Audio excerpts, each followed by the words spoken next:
Hi, it's Alison Canavan and you're very welcome back to Mindfulness with Alison. Now today I wanted to talk about a topic that's often forgot about in the well-being space. And why is it related to mindfulness? Well, let me just join those dots for you in just a second. Today we're going to talk about sleep.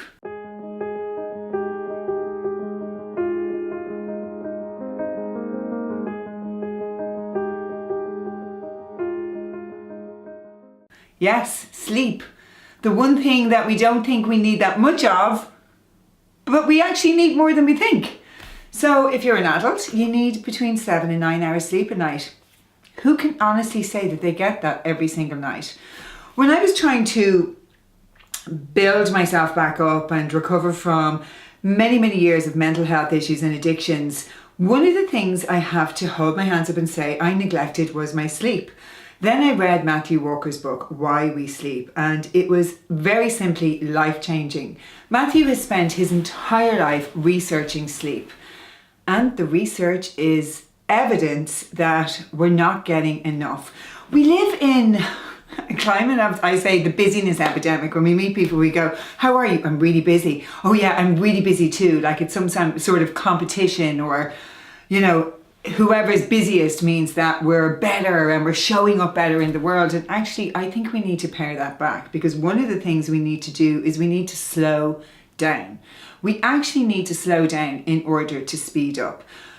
But because we have neglected sleep, we're getting up earlier to try and get more stuff done, or we're watching Netflix really late at night. And this is fine once in a while, but done every night out of habit is actually detrimental to our health and well-being.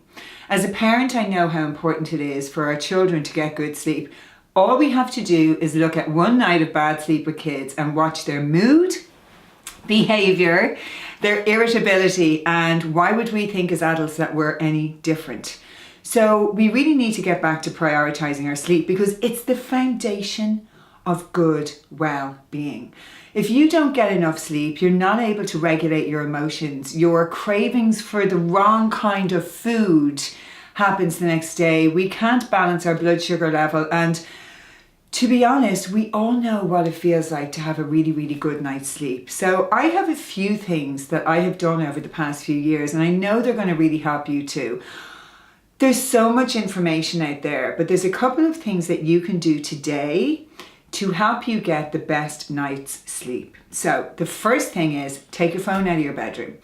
It's one of the most difficult things to do. And I'm going to be honest here. The first night I took my phone out of my bedroom, it was like saying goodbye to something that was actually living. And as I plugged it in downstairs in the TV room, I was like, goodbye now. I hope you'll be okay. I'll be back in the morning. This is how attached we are to our phones. This is how attached we are to scrolling through Facebook and Instagram. You're asleep. You shouldn't be scrolling through your phone anyway. And you really don't want the frequency and the electromagnetic frequency going through your body and affecting your central nervous system while you're sleeping. There's another thing that I started to do a few years ago on recommendation from a health coach in America, which was turn off the Wi-Fi at night. Really good friend of mine in Boston actually has no Wi-Fi in the house at all, but turns off her Wi-Fi, started turning off her Wi-Fi at night. And I was thinking, really, is it going to make a difference? But what you're doing is you're stopping and giving your body a break from the electromagnetic frequencies that it's like an invisible environmental pollutant. We can't see it, but it is affecting our body. A lot of teenagers I work with sleep with their phones under their pillows. And if their pillows beep in the middle of the night, they take their phone out and they look at them. This is absolutely detrimental to our health and well-being. Anxiety is one of the main problems that we have amongst our teenagers today, and our phones are not helping that. So if you can get the phone out of your bedroom, it would be the biggest thing you can do for your health and well-being. It's easy because you're asleep. The next thing I would say is sleep hygiene. So keep your room cool.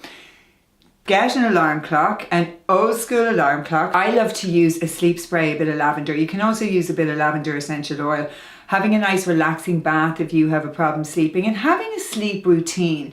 One of the things I noticed is when I had a child is that every single evening We go through a ritual and a routine with our kids. So we wind them down, we bathe them, we tell them a story. Why do we feel as adults that we're any different? Why do we feel that we can go straight from being really stressed, looking at the TV, scrolling through our phones, and then go into bed and go, okay, I'm going to go sleep now? Why would we think that would work? We need to wind ourselves down as well. We need to really bring ourselves into our rest and digest mode and come out of that stress state and give ourselves a chance to take a deep breath, unwind after our day. Very simply, you can do a few stretches, sit at the side of your bed, take a really big deep breath, set the intention to let go of any stresses that you have had for the day. Let go of what doesn't serve you every day, so that you can make way for the new coming in. I always say it's really, really important that we release in order to make way for the new. And this is a cycle that needs to happen every single day. So we let go of emotions that don't serve us. We make way for new experiences and people and things to come into our life. Gratitude is one of the most gorgeous and powerful practices that you can bring into your life, and especially before bedtime, because the energy that you go to sleep in is the energy that you wake up in the next morning. So let's not try to go to sleep with a million things going on in our heads and our to-do list of, I'm going to have to do this. We all know I struggle with the busiest mind ever. So by practicing gratitude when I'm lying in bed, I do a nice little gentle scan of my body and I scan through my day. And I think of all the good things that happened that day. And if you've had a bad day, you might be thinking, I'm really searching here. There must be something, but there's always something to be grateful for. And when we sink into that energy of appreciation and we allow it to really move into every cell in our body, it changes everything. It changes our energy, it changes our vibration. And I always set the intention to have a good night's sleep and wake up and start fresh tomorrow.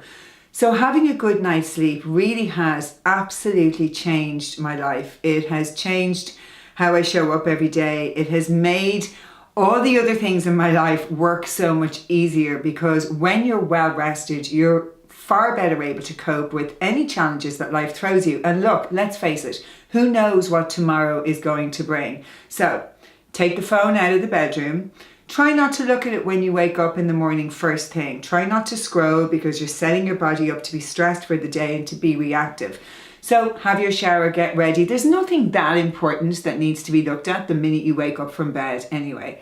So take your phone out of your bedroom. Try not to look at it first thing when you wake. Sleep hygiene. Keep your bedroom cool. Use something soothing like a lavender spray like the one we showed you, lavender essential oil, have a relaxing bath, do some stretches, some breathing exercises, a nice meditation. Incorporate some gratitude into your sleep routine. And the most important thing is you can try all of these things, and if they don't work, stick with what works for you. But there are so many ways to help us have a better night's sleep.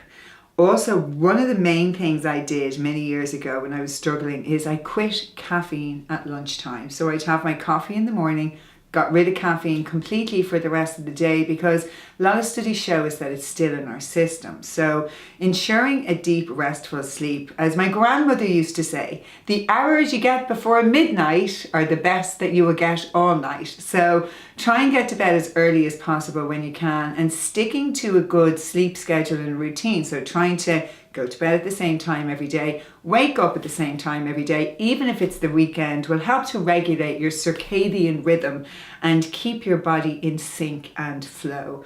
So here's to all of us having a deep, restful, good night's sleep.